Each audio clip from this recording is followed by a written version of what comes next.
And so we're playing a lot 2nd and 10, and that's been that's been a huge point of emphasis here through Sunday and Monday.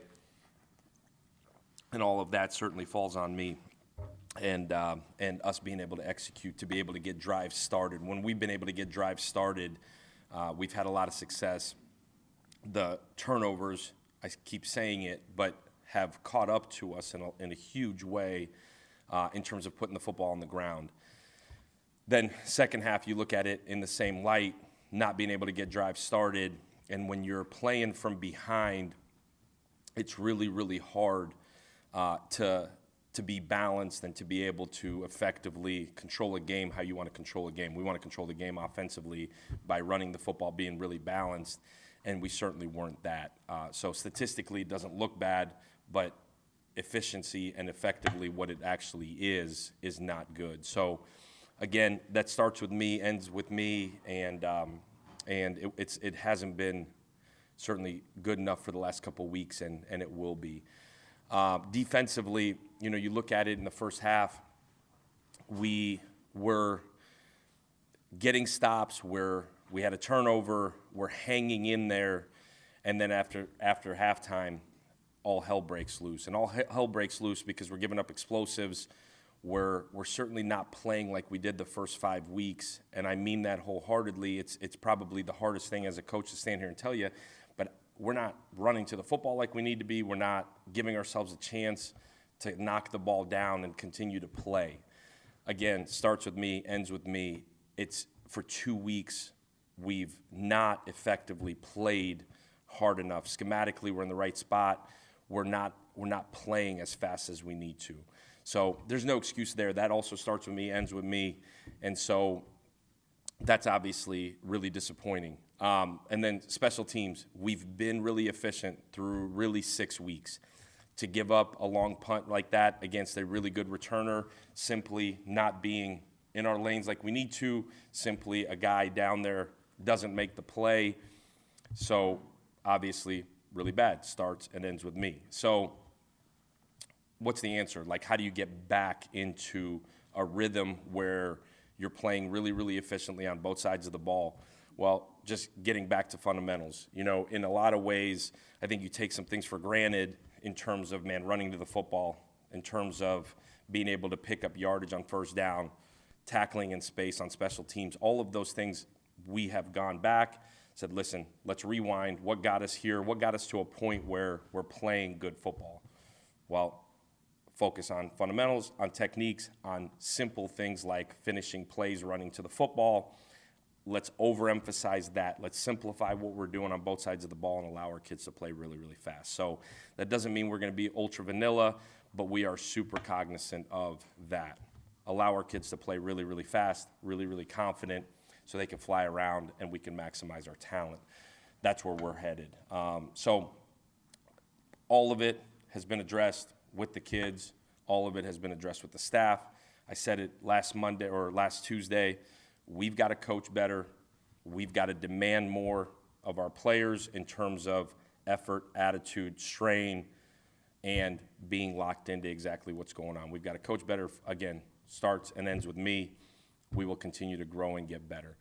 The part I am proud of is our guys are taking the coaching. Our guys are willing to continue to grow. And the message essentially this week, starting with Sunday, Monday, today at practice, like, our habits got to continue to grow. For our culture to continue to grow, our habits have got to continue to get better. Elite habits will create an elite culture. Right now, we're back and forth, which is why you see 1 week we're playing really good football on all 3 sides, and then the last 2 weeks, it's been about as bad as you can imagine. So, again, starts and ends with me reinforcing and demanding that the habits are right. So we're right at the halfway point. We get to go up to UConn. It'll be a really good time, I think, for us to reset as we started to on Sunday, get on a plane, go, taking the 80 guys that can roll us against them. Let's go play football. UConn, really well-coached football team, obviously a veteran head coach, got really good schemes on both sides of the ball.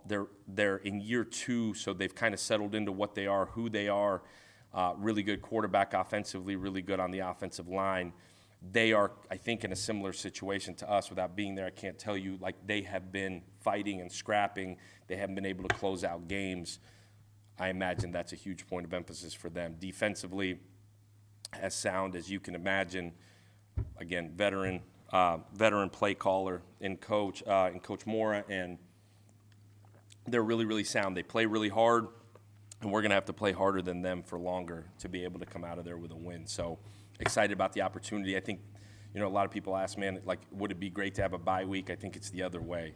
I think it'd be great to go play a game with 80 dudes on a plane and go get after somebody else. And so I'm excited to reset and kind of continue to go with the constant reminder myself that we're building a foundation for a program, and every single thing we're doing matters. And again, constant reminder to our staff, constant reminder to our players, every single thing you do matters. Every single thing you do matters. Every single thing you do matters. We're in a point right now where in conference play, or in this case, we're playing a non-conference game, but a team that is similar from a talent standpoint, like, inches are going to matter, how much time I put in outside of the time that's required, how much time I spend with my teammates, how much time I spend building trust within the program. So all of those things matter. Every single thing matters. How our process is from Sunday to Saturday is what's going to determine the outcome of the game. So I'm excited to go, rock and roll, and see where we are after Saturday. Questions? Coach, Connecticut's last two games, they lost, had a blocked extra point with 40 seconds to go against Utah State. They go down 14-0 to Rice, come back and win. Yeah, a 1-5 team, but they're trending upward, aren't they? Yep, that's literally what I just said. I think they're inches away. They've played everybody really, really tough, and they've been resilient. Honestly, in a lot of ways, similar to what we look like week 3, 4, 5. Really resilient. They're coming off a bye, but a week ago, go down 14-0, and then in a matter of literally 50 seconds, it's a 1-point game off of a explosive special teams play, off of a fumble. They're right back in it, and then Rice can't catch up. So they're playing better and better every week, but I think every single week, like from NC State on, it's been really, really consistent for them. They're inches away. You could tell that the guys haven't tapped. The guys are literally trying to scratch for every single thing they're getting. And again, getting the quarterback back and playing extremely well. It's going to take everything we got. Coach, common opponent Rice, can you glean anything off of that film with Connecticut? Yeah, absolutely. I think what they are schematically in terms of Rice is drastically different, but you can compare at least schematically how they attacked them. Coach, you've run almost 180 more plays than they have. You are going fast, fast, fast. How important is it to get those long drives now to kind of stay on the field and keep your defense off the field? Yeah, I think the most important thing offensively is that you score points at the end of those drives. Again, it goes back to, for us, when we've been able to get it going on first down, on PN10, first play of the drive, we've been really efficient in terms of scoring points, or at a minimum, flipping the field. When we haven't been effective on first down, and we're one of the worst teams in the country right now in PN10. Actually, there are 3 worse than us. And so that's the point of emphasis. When we're able to get it going on first down, we've been able to put drives together. Obviously, they got to result in points. The turnovers, we've had 7 in the last 3 weeks, and 5 of them have been on the plus side of the field. Well, those 5 have to result in points for you. So we're between starting on PN10 and then turning the football over, like we're leaving, multiply 5 by 7, 35, leaving 35 out there. That's a lot in 3 games. That's 11 whatever points a game. You know what I mean? And so it's a huge problem that we're fighting like crazy to fix. When you have 2 games like you've had where you've given up 50-plus points and all the yards, are you all concerned of a loss of confidence with these results, or do the guys just reset? No, you're monumentally concerned about that. and again, addressing exactly what you see on film, and I've done it in several different ways, but addressing it very truthfully and by showing them evidence. We talked a few weeks ago, like giving the guys a why for everything that's happening. So here's why it's happening. That 99% of it is coaching in terms of demanding that it's done the right way, creating habits that don't allow it to happen. But absolutely, you're concerned. In every imaginable way, I'm concerned. Matter of fact, like, can't sleep concerned. But you instill confidence by going to work. And that's what I told him on Monday. At the end of the day, like, I've been in this exact situation. This is my 4th time going through, coming into year 1. Like, I knew what I was walking into. I was walking into a situation where it's not a confident group. I was walking into a situation that there haven't been just a ton of wins. And you have to flip the entire culture. Like, when you say culture, and that's an overused word, but like the mindset of what a program is. That every week you prepare to go have success on Saturday and actually expect to have success. And I think early on we went from a team that was hoping to win to a team that slowly but surely became a team that believed they could win. And I thought week 4 and 5, we were a team that expected to win. And I think we went into week 6 and said, man, we expect to win this, but then lost track of how we got there, And so, yeah, you absolutely are concerned about it, but your job as the leader of the program is to give them the tools and give them every single resource to say, here's why we're not, here's how you do, and then you demand that they do it at an elite standard. And then by Saturday, you expect that, man, like if we play like we practice and we actually put the work in, that the end result will be better than what it was. But at the end of the day, what I told the guys on Monday is, like, being in the situation before, like anytime you're not having success, the only way I know is to go back to work and work harder. Like, that's the only thing I've ever known. Obviously, schematically, you've got to be able to adjust and continue to grow, but like the only solution I have is to work harder. Me, our team, our coaches, everybody involved in our program, work harder. And so that's the only thing I know how to do. That's what we're doing. And then the hope at the end of it is that you've instilled enough confidence to go be able to do it and play at a high clip. To follow up on that, is there any particular stretches in the first year of the turnarounds you've been a part of previously that you're really falling back on? Just looking through, there seemed like there were kind of similar stretches at Toledo and Illinois and Iowa State that may or may not help you here. And Tennessee. Yeah, every single place it has been very, very similar. And it's a roller coaster of success, failure, success, failure, success, failure, until you figure out exactly what gets you to be successful and why you're failing. And I say when you figure out, I'm saying the players, like as coaches, that you've had these experiences and you can see it happening, you can see it in front of you, and you're working consistently on how do I control these emotions these guys are having, and also understanding that these are college young men that got other stuff going on in their lives. You're trying to cut all of that out and minimize it, right? They got to go to school, but they've got families and they've got friends and relationships and emotions and all sorts of things going on, and you're trying to minimize all of that and keep everybody focused.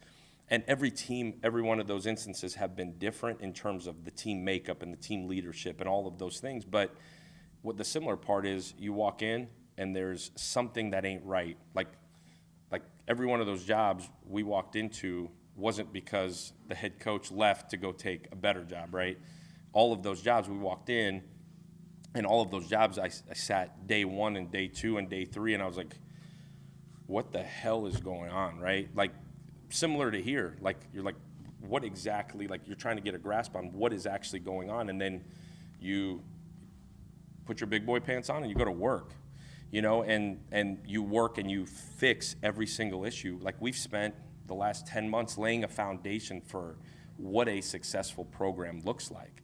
and what a successful program acts like and what everybody's process should be, not just players, support staff and coaches, and expectations of what elite standards look like in every aspect, academically, socially, how we eat, how we sleep, how we hydrate, how we educate, like all of it.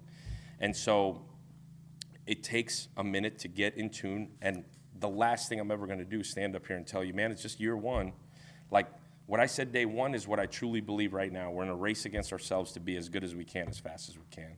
And so there was never, said this in August, like, I'm not putting a ceiling on it. There's no floor on it. Like, we've got to get as good as we can, as fast as we can. And that's the expectation.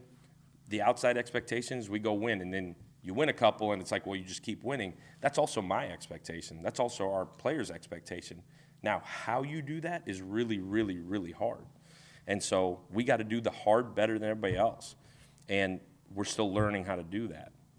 How have you seen the response from your team leadership this week in these first 2 days of practice? I think the leadership of this team is really fascinating because it's made up of half of the guys have been here, half of the guys have not been here. And so it's this fine line of guys that have had success or at least have seen success be had and are still learning how to lead, and this group of guys that have been here for a while and have not had success and are truly frustrated with that they didn't have success and have now felt some of it and want more of it. And it's this really fascinating group of like day-to-day battles of, do I want to give more of myself than I take from the whole? And so they're learning how to lead. And I've said this all along, like, as long as the coaches keep leading, we're going to cap off somewhere. Whatever that cap is, I don't know, in every one of those places that you had mentioned, like, it totally varied by what does the leadership look like? Like, what do the players demand? Because we get 20 hours with them. And so outside of that, it's whatever the players demand. And outside of that, on Thursday night and Saturday night and these nights where they got to go make choices, you count on your leadership to say, that's the right choice and that's the wrong choice. Peer pressure, like in every imaginable way. And so I think our leadership is a bunch of dudes that are about the right things, still learning how to lead. My job to teach them. When you have as many explosives given up as you've had, does that lack of preparation? Does that go back to Monday, Tuesday, Wednesday when you see those things happening in the game? Heck yes. Like, every now and again, you'll schematically give one up. And every now and again, one-on-one, you'll get beat. Like, that will happen. Those are not my frustrations. You get beat on a deep ball, one-on-one, I'm cool. Like, it happens. Like, everybody does. It happens. Every now and again, schematically, you're going to give something up because you're pressuring and you've got one less in coverage or two less in coverage, you're going to give something up. I can live with it. It's when I got a chance to go make the play and I don't, or I'm in the right spot to go make a play and I don't quite pull the pin to actually go make it, that's Sunday through Friday. And so we're continuing to figure out how Sunday through Friday we make sure they have the ability to actually go pull the pin. You mentioned the first downs, and you look at your third downs, which have been good conversions the last 2 games. Is that you automatically just go to the first down to explain why the third downs haven't been as good? Is that just related? I think overall our third down percentage is not bad. Where we're not good is getting the drive started and how we operate in terms of being able to play fast and create mismatches by using tempo. When first down is an incomplete pass or when first down is a negative run, you're behind the chains and now you can't do what you want to do on second down. Like 2nd and 10, 2nd and 11 is a really, really terrible place to live. It's like having, I don't know, that aunt and uncle you don't want staying with you, you know what I mean? It's like a bad place. I cringe. And so, one, being more efficient on first down, truly schematically, and putting us in a situation where it's now 2nd and medium, and now you can efficiently continue to move the ball. And you had talked about doing better at the running game. Naquan Wright certainly had a nice afternoon to speak about just maybe him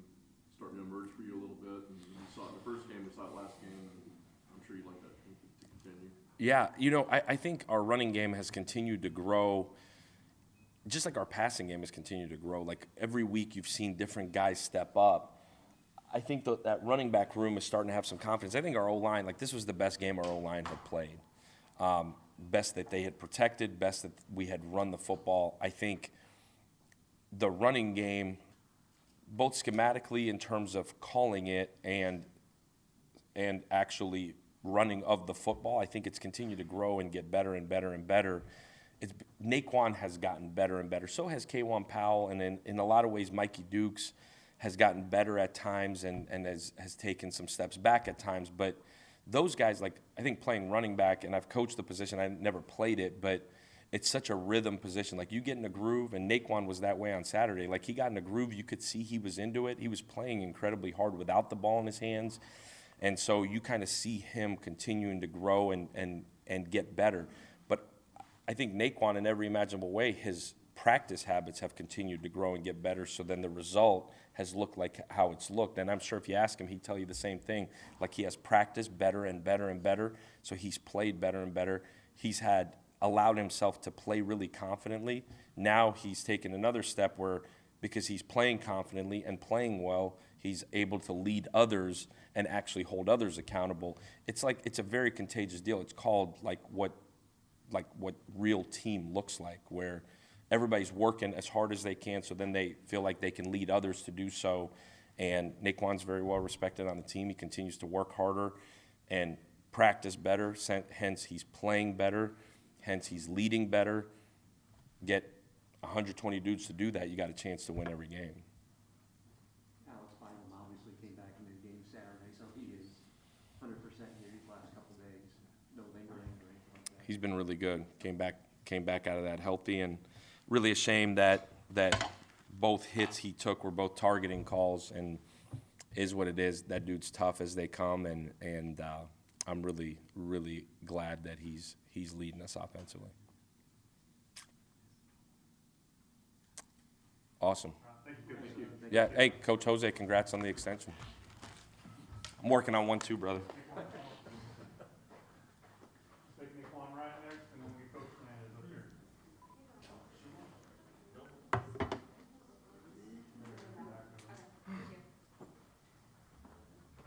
Coming off his second 100-yard game of the season, Naquan Wright. Big question for Naquan. Well, Naquan, I'll throw it right out. Coach said, are you practicing better? Yeah, I would say for sure, definitely. Kind of picked it up in practice, you know what I mean? Because they say what you do in practice, it correlates to the game. So I kind of picked up myself for the last 3 weeks, finishing runs. Just finishing until I hit a whistle, no matter what play it is, whether it's a run or pass. You're looking at Connecticut on film. What are you seeing? A nice unit, talented unit. They got a nice front. So we just got to bring it, man. We going in their house. They're going to have a lot of confidence coming off a bye, so they pretty fresh in a win. They fought hard to come back in that win. It was down 14, so, I mean, we're going to definitely have to bring it. When you have a game like you had with 100-plus yards, one of your more productive games, how much confidence does it give you to move forward with? I mean, you really don't really get to enjoy it when you lose. You know what I mean? It really would mean more if we could get the W. I really care less about the yards, you know what I mean? I like to win. I enjoy winning. I hate losing. I'm going to compare that whatever I do. But, I mean, the 100-yard game was nice. The O-line, shouts out to those guys up front. I mean, you could have run through those holes the way they had it. So, I mean, I just was doing my job. Yeah. And what about what Coach was saying about rhythm? All running backs, did you find your rhythm and you find that place where you just felt like you could do things? Yeah, I felt pretty comfortable as the game was going. I mean, we started off slow, and Coach called my number, so I just had to answer. Count on me mindset. You get an opportunity to step out of conference play for a second here with UConn. Do you see this as a way to reset while the rest of the conference kind of beats up on each other again? Man, I mean, conference or not, we always ready to go. Got to take on this challenge. Like I say, conference or not doesn't mean nothing. We just trying to be 1-0 this week, you know what I mean, and it starts today in practice. You're an experienced guy. How do you keep the confidence up after a couple losses, a couple performances like this? Just watching the tape and seeing at the little things on where we went wrong at, and trusting our coaches, man. They work really hard, stay long hours here, putting those game plans together, giving us those different looks, uploading the correct film that we need in the look. So just trusting the coaches, man. You feel everybody's been accountable with what's going on the last couple of weeks and understood what's happened and forget it, now we go on to Connecticut? They've done a pretty good job of that, you think? Yeah, I would definitely say a lot of guys taking accountability from top to bottom, bottom to top. I didn't really hear no finger pointing. Even after the game, we had a couple guys speak up, taking full accountability of their actions and how they gonna move forward in practice. And then I seen that energy and that juice today. Coach called kind of your team leadership a fascinating group with guys that have been here, guys that haven't been here. You know, kind of some day-to-day battles going on within leadership, just, you know, positive ones. But, you know, how do you see this team leadership group? And I'm sure, you know, being a veteran, you're a big part of it. Just have you seen it? I have seen the leadership here grow. We got guys setting great example. At first, it's hard. You know what I'm saying? It's challenging, especially when you're not out there competing. So I mean, we got guys that's out there competing, showing what they can do, and then you got the young guys and even the older guys looking up to some of the young guys and vice versa, man. What's it been like with Naquan, with you and Kwan and Mikey, just the way you guys have been used in and out? Have you all been able to find the rhythm that you like? How do you guys work together? Just what's your observation on working with this group? Shouts out to Coach Merritt, man. I mean, he came in, he spoke on family, and I would say we really a family. It doesn't matter who's in the game, who's going. We all rooting for each other. Whatever game you turn on, if you go to the sideline and see if anyone balling, the next person cheering them on, one of the first ones to meet them in the end zone. You know what I mean? So we just compliment each other, man. All right, thank you, Akon. Appreciate y'all. Good. Appreciate it.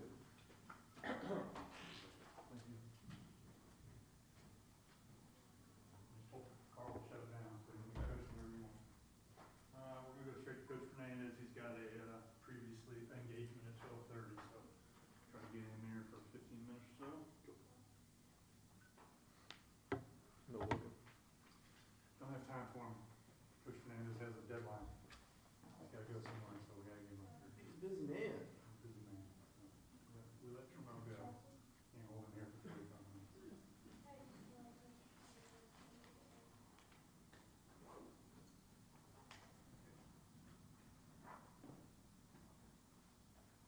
We're good, for this week, just gonna be.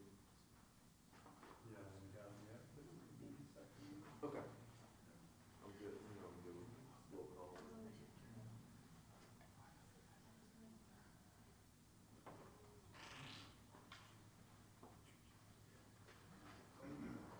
All right, head coach men's basketball USF Jose Fernandez is available with media. Jose, if you want to start with your opening statement. Sure, today's practice 16, but besides practicing 16 times already, we had 11 team workouts, so that's 27 days that we've had the opportunity to be together as a team, you know, take away all the player development and all the individual workouts, but I think we're in a good place. We can